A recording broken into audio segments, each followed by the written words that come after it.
Bonjour à tous et bienvenue, vous regardez 6 minutes chrono, le rendez-vous quotidien de la rédaction de Lyon Capitale.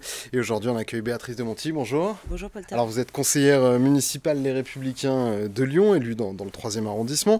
On voulait revenir avec vous sur l'audit de la ville de Lyon, sur les caméras de vidéosurveillance qui a enfin été rendu. Il avait été promis, lancé il y a 2 ans, il a enfin été rendu. Il rend un verdict finalement assez positif sur le parc de caméras de vidéosurveillance de la ville de Lyon, comme Grégory Doucet a pu le dire. Il l'a présenté comme un parc mature et bien dimensionné. Vous reprochiez souvent à Grégory Doucet de ne pas installer plus de caméras de vidéosurveillance.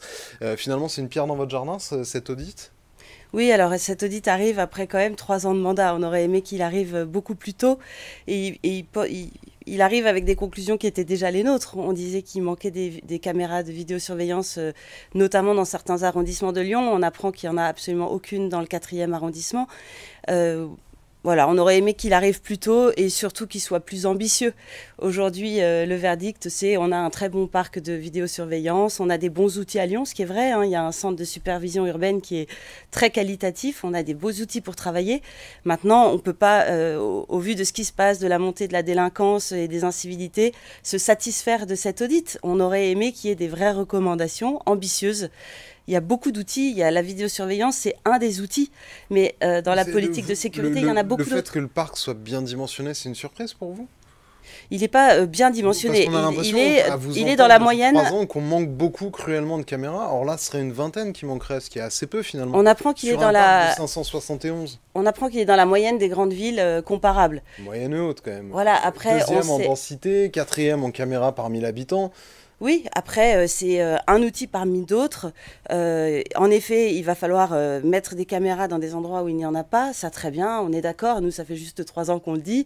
Arriver avec un audit fait en interne, nous, on est un peu déçus de la méthode. Un audit, pour qu'il soit vraiment entendable, il faut qu'il soit effectué par quelqu'un d'extérieur. Là, aujourd'hui, c'est... Vous doutez de l'impartialité de cet audit ? Non, je pense qu'il a été fait avec sérieux, mais c'est vrai que les conclusions sont très rondes. Voilà, ça manque un peu d'ambition à mon goût.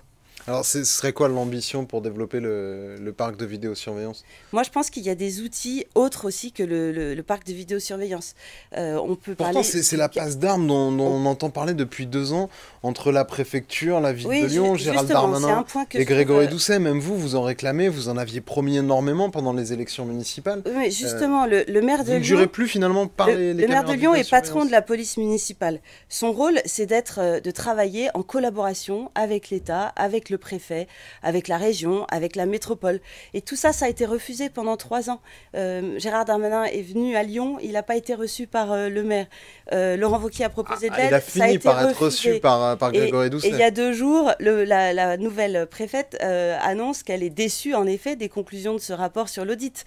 Donc voilà, le maire de Lyon a des outils à sa disposition, mais il a aussi la posture de chef de la police municipale. Et aujourd'hui, je trouve qu'il n'est pas dans une posture ambitieuse. En fait, quand pour il vous, c'est appelle à la... pas tant les moyens qui manquent que le positionnement. C'est à la fois travailler pour des outils plus performants, annoncer des choses nouvelles.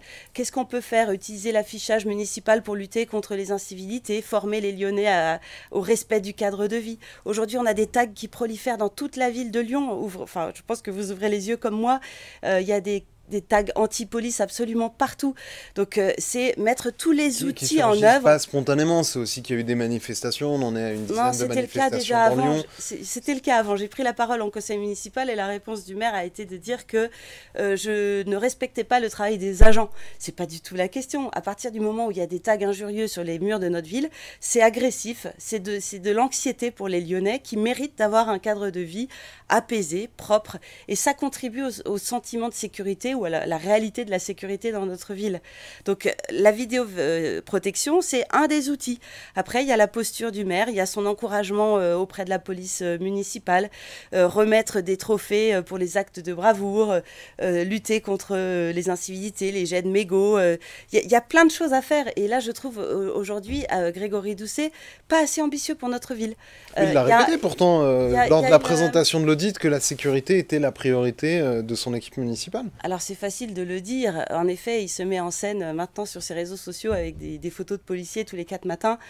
D'accord, là on est dans de la communication. Mais s'il y a prise de conscience, même si elle est tardive, ce que vous dites, est-ce que c'est pas finalement Par pragmatisme, vous pourriez saluer ça. Bah, Ça arrive peut-être tard pour vous, mais... Le pragmatisme, c'est d'arriver avec des solutions concrètes. Qu'est-ce qu'on a comme solution? Là, il nous dit uniquement, on est satisfait des outils qu'on a aujourd'hui. Et il relance une vingtaine de caméras de vidéosurveillance. Vous les attendiez, ces caméras? Oui, bah, très bien, évidemment, on l'attend. Après, il y a une partie de ces caméras qui sont des caméras nomades. Donc, ce sont des caméras qui Vous y croyez pas, en ces caméras nomades? Bah, on sait que la qualité est moins bonne, la qualité des images. On sait que le débit est moins bon parce que ce sont des caméras qui ne sont pas fixées sur la fibre. Donc c'est moins réactif. C'est bien pour tester avant de mettre en place des caméras permanentes. Mais ce n'est pas une réponse satisfaisante. Voilà. Mais pour vous, sur la sécurité, vous voyez pas d'amélioration à Lyon ces derniers mois? Non, je vois entre l'action de la préfecture et du ministère de l'Intérieur, le fait que Grégory Doucet se saisisse peut-être un peu plus du problème. Il y a clairement une dégradation. Les Lyonnais ont été interrogés dans une enquête qui dit qu'à 75%, ils sont insatisfaits de la politique menée par le maire. Donc on voit bien que ça n'est pas à la hauteur de l'attente des Lyonnais, tout simplement. Moi, je ne veux pas rentrer dans des postures politiciennes, c'est pas ça mon intérêt. Moi, je suis là pour engager au service des Lyonnais. Je représente en effet la droite, les Républicains. Donc nous sommes plutôt favorables à l'ordre, c'est pas une nouveauté, et je pense qu'en effet, la première raison de s'organiser en collectivité, c'est pour assurer la sécurité. Historiquement, c'est la raison pour laquelle toute société investit dans la politique, et je pense aujourd'hui que les réponses apportées par M. Doucet ne sont pas à la hauteur. Merci beaucoup Béatrice de Montilly d'avoir répondu à notre invitation et à nos questions. Moi je vous donne rendez-vous très bientôt pour une nouvelle édition de 6 minutes chrono. Au revoir.